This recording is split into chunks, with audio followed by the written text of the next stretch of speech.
Hello বন্ধুরা, তোমরা সবাই কেমন আছো? আশা করছি তোমরা সবাই ভালো আছো, আমিও ভালো আছি। তো চলে এলাম তোমাদের সামনে নেক্সট পার্টের ভিডিওটা নিয়ে। তো কি বলবো, সরস্বতী পুজোয় বেরিয়েছি আর এই জায়গাটায় যাব না সেটা কি কখনো হয়? এটা হচ্ছে সবথেকে ফেমাস জায়গা, যেটা হচ্ছে বাটা গঙ্গার ধারের রাস্তা। তো এখানে দিয়ে কি বলবো, হেঁটে যেতেও খুব মজা আর গাড়িতে গেলে আরোই মজা। তো আমরা যেহেতু বাইক নিয়ে গেছিলাম, আমরা বাইকেই করে গেছি। আর দেখো, সাথে সাথে অনেক বন্ধুবান্ধব সবাই মিলে, নিজের ভালোবাসার মানুষের সাথে, ফ্যামিলির সাথে সবাই মিলে কিন্তু বেরিয়েছে ঠাকুর দেখার জন্য। আর এখানে অনেকগুলো ঠাকুর হয়েছে। আর সত্যি কথা বলতে গেলে কি, এই জায়গাটা না অপরূপ সুন্দর, একটা সুন্দর হাওয়া দিচ্ছে আর ওয়েদারটা এত সুন্দর, তার মধ্যে হালকা রোদও উঠেছে।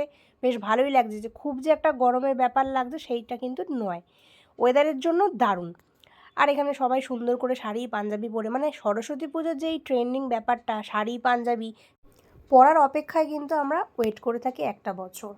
কারণ এই দিনকে সবাই, ছোটরা বিশেষত মেয়েরা, তাদের মায়েদের শাড়ি পরবে, একটা আনন্দ আলাদাই। অনেক বছর হয়তো সেই শাড়িটা আলমারিতে রাখা রয়েছে, কিন্তু কোনো একটা সরস্বতী পুজোয় সেই মায়ের শাড়িটা পরেই কিন্তু আমরা বেরাই। এভাবে এক সময় আমিও বড় হয়েছি। তো এখন সেই দিনগুলো সত্যিই খুব মিস করি। অনেকেই হয়তো আমার মতো তোমরাও মিস করো।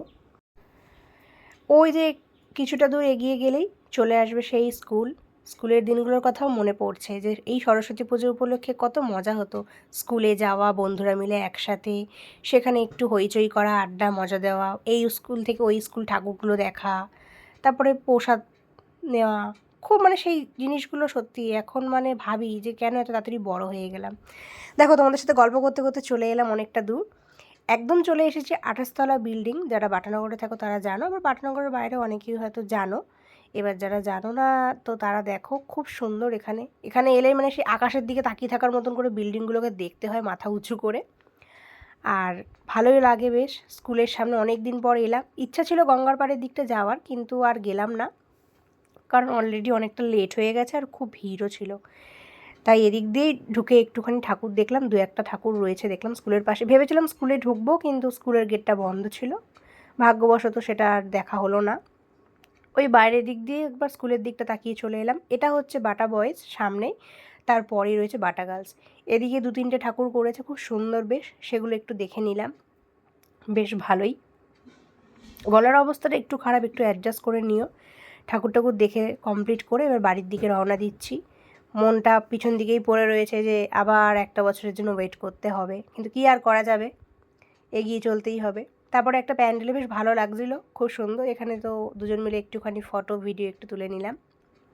খুব সুন্দর করেছে, ডেকোরেশনটা খুব দারুণ। তারপরে সোজা বাড়ির দিকে আসছি।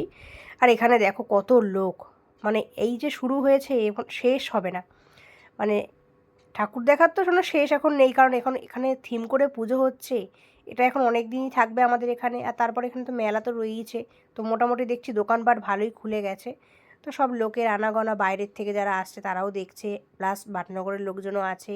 সবাই মিলে বেশ খুব সুন্দরভাবে এই পুজোটা, মনেই হচ্ছে না যেটা সরস্বতী পুজো। এইখানটায় এলে, নিউল্যান্ডের এখানটায় এলে যেন মনে হচ্ছে দুর্গা পুজো, কেন এতটাই ভিড়।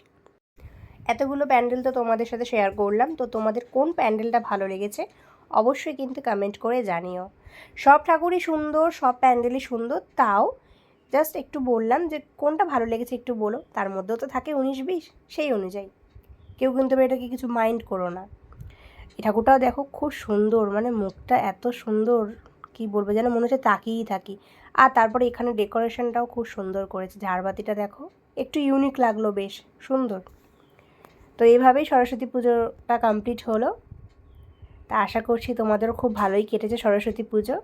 আবার দেখা হবে অন্য কোনো ভিডিওতে। আজকের মতন টাটা।